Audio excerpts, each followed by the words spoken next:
milion 93.6 mar chulo gopegi ma osekunore chakre higa mokalo. Jopur go osebedo ka ng'anyo tero niang' ni kambino ka sani koro okwagi mondo migi kony kambino e dok e chenro magi mapile ka pile. Kaka jafwambo marwa ma Kisumu Millicent Adhiambo lero, jokanyo mag sekta mar niang' e luora ma Chemelil ne obago romo mar lalruok bende. E twak mane obagi e kind jopur, jotelo to kod jokanyo mag kambi rego sukari ma Chemelil, jopur okwano moko kuom midhiero magisebedo ka gikalo e kaka jopur e lwet kambino, kama duong' ahinya en tich maonge chudo. Japur tiyo matek, to kosetiyo matek to yudo ka sa chudo kochopo to pesa lewe kampani bedo areas. Mar ariyo, nderni makara waka ing'ado pesa wa mag niang' ses, to kosedhi e council to pesa go chak duog mondo losnwa yore. Koro yore madhi e puothe minyalo kawgo niang' onge.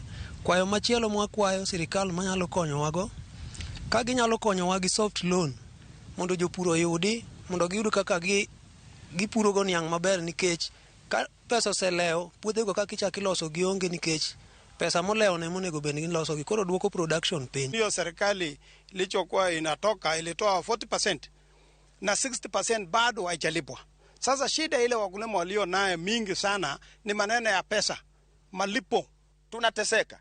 Nataka niwaambie management wa Chemelil, kwa unyenyekevu wa Mungu kabisa, ukikuja hapa kufanya kazi, fanya kazi yako yenye kuleta hapa, wacha siasa. Ywaruok mar telo e kambi mar Chemelil bende yangore ni en achiel kuom midhiero ma osehinyo kambino. Nyocha ni mane en jatatije e kambino, Gabriel Nyangweso, ne ogole tich. Machiegni ni Chemelil MD marwa ng'ato notere court mowacho ni koro konego bedi ang'o e tich.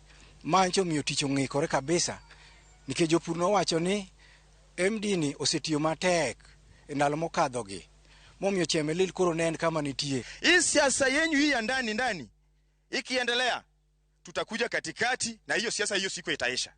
Na hiyo siku itaisha na tutaleta mtu wetu, Chemelil iendelee, kwa sababu Chemelil sio yenyu, Chemelil ni mama yetu.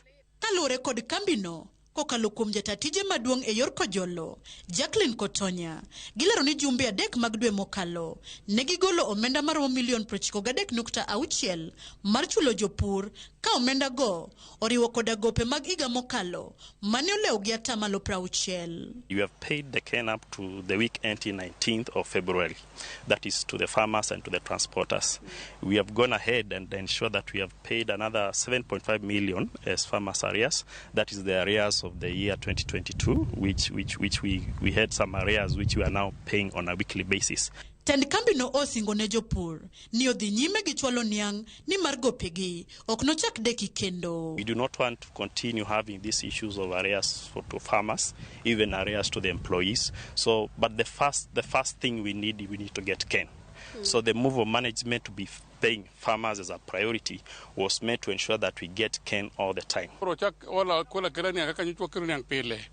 Ni mar chudo ni kaka kare sani mafuta nitie kambi kacha no sekel makwa transporter oduto manyalo winja kata moche ne dalo moche wetich gimanyo kaka gimanyo to gikel mondo wanwang' konyruok e factory ka. Jopur niango koro nigi geno ni kambi mar rego sukari ma Chemelil biro rito singo margi, kendo weche pur malworano biro chier kendo e yo makare.